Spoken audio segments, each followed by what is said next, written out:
identificação dos criminosos e levando para a prisão e para a apreensão de menores, o que infelizmente muitas vezes não acontece, esses crimes acabam ficando largados e esquecidos e sem uma conclusão que deveria ter, né? A gente é o país que mais mata travestis, transexuais, transgêneros, e tem uma pesquisa que foi feita pela Rede Trans Brasil que mostra que em 2016 144 mortes aconteceram.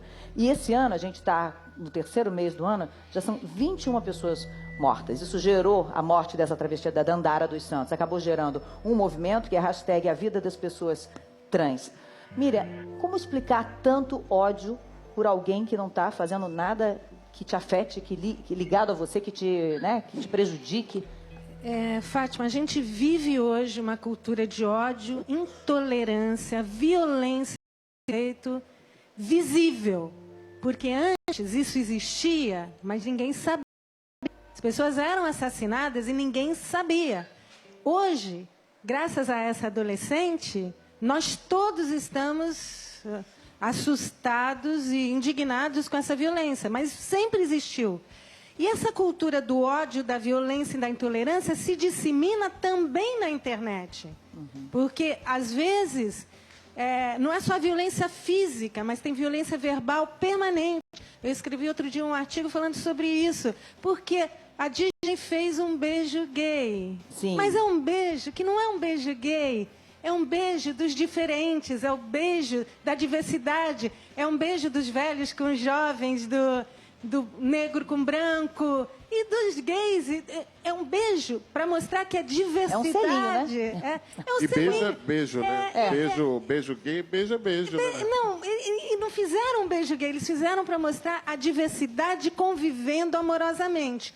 E aí houve uma campanha horrorosa dizendo, olha a Disney, não assistam mais a Disney porque está divulgando o gay. Então, eu acho que o que esses casos alertam é que isso sempre existiu e que é nosso papel, no nosso cotidiano, combater essa violência e esse ódio. Não com violência e com ódio, não da mesma forma, com tolerância e com respeito. Por isso que eu fico muito feliz de poder trazer uma história que vai na contramão disso tudo, porque a gente ouve falar tanto realmente disso, né? E tem que realmente falar, porque não dá para esconder. Mas eu vou trazer uma história da Daniele Balbi. A Daniele é professora do ensino médio do Colégio de Aplicação do Rio de Janeiro, um colégio super conceituado.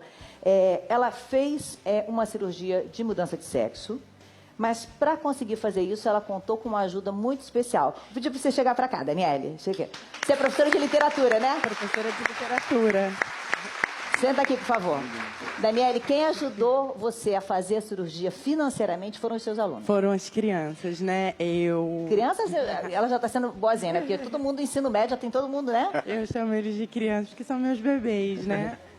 Eu decidi, né, no final do ano, aliás, eu passo pela transição há pelo menos 2 anos, né, intensamente, e de 2015 para 2016 eu já estava bastante angustiada. Então, eu decidi que eu faria cirurgia, só que eu não sabia como, né? Com salário de professora, eu não tinha condições de realizar a cirurgia, porque ela é muito custosa. Conversando com umas amigas, a gente teve a ideia de fazer uma campanha coletiva, né? E de arrecadação na internet. De arrecadação na internet. E eu coloquei no meu Facebook e deixei, né, para que alguns colegas pudessem compartilhar e para que a gente pudesse ir seguindo com a campanha. E dali a pouco eu percebi que os meus alunos que eu tinha nas redes sociais começaram a compartilhar e a curtir, e um grupo de alunos perguntou se poderia fazer uma campanha também, uma rifa. Eu fiquei muito grata, muito sensibilizada, obviamente agradeci, disse que poderiam fazer sim. Fizeram a rifa, logo em seguida eu consegui juntar uma parte do dinheiro, consegui fazer a cirurgia em julho, e depois eu descobri que tomou um vulto muito maior, né? Porque não só aquele grupo de alunos com aquela rifa conseguiu arrecadar uma parte significativa que me ajudou a sanar as dívidas que eu tinha feito para poder realizar a cirurgia, como parte da escola, o Grêmio, até hoje eu não sei quantos atores e grupos de alunos, acredito que a escola inteira, professores, se mobilizaram para poder me ajudar. Ou seja, uifa, uma nova geração aí, celebração, né? Não é? Tem que celebrar, porque afinal de contas, uma galera jovem, né, e que está pensando de uma maneira diferente, né? Não sei quanto por conta de ter professores que trabalhem isso, que falem sobre isso, né? Que é importante, né, Fernanda? Nossa, que máximo, muito importante. Falar sobre isso já é legal e os alunos terem se mobilizado. E ela chegou a parar de dar aula um tempo, quando ela estava iniciando o tratamento hormonal, que iria gerar mudanças no corpo, eu acho que muito por receio da recepção, Muito né? medo, né? Eu tinha uma vida na escola, né? Obviamente, já tocava pontualmente na questão da transição, mas muito adequada à expressão de gênero masculino, né? Quando eu decidi que eu passaria, que eu tiraria completamente qualquer identificação de gênero pela transição, com hormonioterapia e tudo que isso acarreta, eu tive de sair da escola. Aí pedi demissão com muito medo de qualquer exposição, né?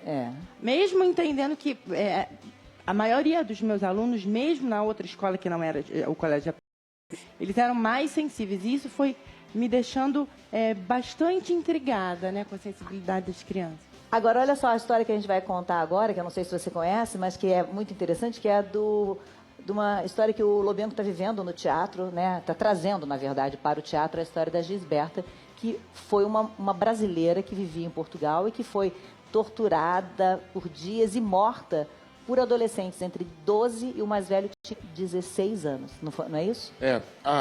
Assim como o Dandara, né? Entra na estatística de pessoas transgênero que são vítimas de violência, que não têm oportunidades, que não conseguem entrar no mercado de trabalho e que a própria vida e a hostilidade da sociedade vai empurrando para a margem e acaba dessa forma, né? Com esse fim trágico, triste, cruel, porque eram meninos, como você falou. Na minha pesquisa dessa peça, a gente descobriu também que esses meninos eram meninos abandonados, que viviam também completamente à margem, eram abusados por instituições e tudo mais. Então, é o encontro do desamor, né? Então, eu acho que uma atitude dessa, como seus alunos, a gente vai na contramão disso. A gente vai para o amor, a gente vai para a aceitação. E o teatro tem esse poder, né? De resgatar essas histórias, colocar no palco, mostrar, dar alcance à história. E Gisberta hoje está no palco. A gente estreou semana passada. Foi uma estreia linda, linda, linda, linda. É um caso muito conhecido em Portugal, mas aqui no Brasil... Né? Foi em 2006. Aqui no Brasil, muito pouco conhecido. E Portugal, Gisberta virou um ícone na luta pelos direitos das pessoas trans em Portugal. E ela era brasileira, e aqui ninguém conhece. E aqui a gente ainda é o país mais... Ela saiu daqui fugindo do preconceito. Saiu daqui porque não estava morrendo de medo, as amigas estavam morrendo assassinadas, e foi em busca do desejo dela. Ela era uma artista, uma cantora incrível, foi viver esse sonho, mas lá também... existe no mundo todo, e ela acabou sendo vítima disso. Então, acho que essa peça é pra gente... Eu não faço a Gisberta, eu conto você é o narrador, a história, o contador, né? Eu narro essa história, eu pesquisei, Como fui é a que Portugal... você descobriu essa história? Em que momento você entrou em Existe uma contato? música chamada Balada de Gisberta, do Pedro Abrunhosa, é um compositor português, e a Maria Bethânia gravou essa música uns anos atrás num show. Eu sempre escutei essa música, mas não sabia o que era. E um dia de férias, quando a gente consegue parar para ouvir as coisas direito, eu fui atrás da história e me deparei... Estava fazendo 10 anos do crime, né, que tinha acontecido. Então, eu me deparei com essa história incrível e o artista, naquele momento, falou, não, eu preciso criar um projeto, criar essa história, porque eu me sinto muito envergonhado de viver num país em que isso aconteça, assim, a quantidade... Somos o primeiro no ranking de crimes de transfobia. Os caras filmaram, postaram, e tem a sensação, a certeza da impunidade. A certeza da impunidade, O cara posta o vídeo, publica o vídeo de um assassinato. Completamente, porque sabe que nada vai acontecer. E eu escuto muito assim, mas isso não é transfobia, esses caras são os monstros. Então, a gente tem que entender que a transfobia cria monstros. A transfobia cria assassinos. Isso é transfobia, é motivação de ódio, e a gente precisa repensar isso e sair desse primeiro lugar, porque isso não é um absurdo. A gente está com a Natalina aqui, que é irmã da Gisberta. Vocês se conheceram durante todo esse trabalho de pesquisa, né? Sim, na pesquisa eu cheguei na casa da Gisberta, elas me receberam com o maior amor do mundo, o mesmo amor que elas tinham pela irmã, e foi... Hoje somos amigos. Natalina, bom dia. Me fala, como é que vocês como é que foi para vocês da família verem que a história dela vai, enfim, ser conhecida no Brasil e que é quase que um resgate, né, do que aconteceu? Para nós, a gente se sente muito feliz, estou emocionada.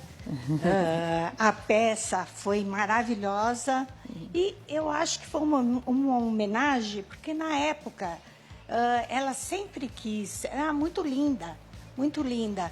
E ela queria ser artista, eu acompanhava ela nas boates, nos locais, no show. A gente conhecia muito artista e eu sempre estava junto. Minha mãe também, minha família apoiou em tudo. Todo o trajeto dela. Por isso, imagino a dor de ver, né, que pessoas que não a conheciam fizessem aquilo, né, essa violência toda, né? Essa crueldade, porque ela era de uma bondade tão grande, mesmo para minha família. Assim, quando ela vinha, era festa, era churrasco, a gente saía, se divertia muito. Você falou que a família toda aceitou. Dani, me diga uma coisa, na sua família, como foi quando você começou a falar disso? E você tem a memória de em que momento você percebeu que o corpo que você tinha não tinha nada a ver com a sua real identidade? Quando eu era muito nova, né? Eu já sabia, já que tinha essa identidade, mas foi o momento em que eu vi, pela primeira vez que eu soube da cirurgia, foi quando eu assisti a novela As Filhas da Mãe, e a Cláudia Raia fazia a Ramona. E mostrou, acho que de uma maneira bastante sensível, o que é viver e as angústias, né? Que hoje, né, depois, 12 anos depois, eu fico lembrando, são as mesmas que eu tenho, né? E ela já operada, enfim. Foi naquele momento, eu tinha 12 anos. Muito tempo depois, aos 25, eu falei para minha mãe, né? Eu já tinha uma vida pública me identificando como Daniele, mas mudanças muito tímidas. Mas aos 25 eu falei para minha mãe e para minha madrinha, que são as minhas referências de mulheres, um beijo para elas. E não foi fácil, né? Elas não entenderam a princípio, mas logo depois, né, a gente foi conseguindo conviver bem e hoje a gente... Mas alguém tentou te fazer mudar de ideia? Você ouviu isso na escola também quando fez essa campanha coletiva? Não quero participar disso. Não, na escola não. Na vida pública, e felizmente, na vida pública, eu tive muito acolhimento, né? Eu tenho grandes amigas, minhas amigas todas, eu não posso nem começar a elencar, são todas que fizeram, inclusive, me ajudaram, me apoiaram. No colégio de aplicação também, quando estive lá, eu sempre fui muito bem acolhida, né? Os professores me ajudaram, os alunos. Mas na família, sim. A minha mãe e a minha madrinha pediram para que eu revisse várias vezes. Mesmo eu apresentando, né, a patologização da questão, eu apresentei os laudos. Os laudos psicológicos, porque você passa por um acompanhamento muito longo para poder fazer uma transição como essa, não é? São anos de terapia, eu abandonei, voltei, depois fui encaminhada para o IED, fiz o tratamento hormonal, acompanhamento com psicóloga, assistente social. Tem gente que pensa que é de uma hora para outra, não é assim não, né? Tem um tempo e é muito sério, né?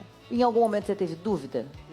Nunca. Quando eu olhei a Ramona, eu falei assim, eu não sei... Quando eu falei isso ontem até para uma amiga, eu falei assim, eu não sei quando, mas a única certeza que eu tenho é que eu vou entrar naquela mesa de cirurgia e que tudo vai dar certo. A gente está vendo imagens da personagem da... Quer dizer, isso já tem muito tempo, né? E de lá para cá, como a gente caminha devagar, né? O importante é, com todos esses crimes, esses números horríveis, hoje a gente está aqui debatendo e fazendo essa distinção do que é o transgênero, do que é o gay, porque havia essa confusão também, né?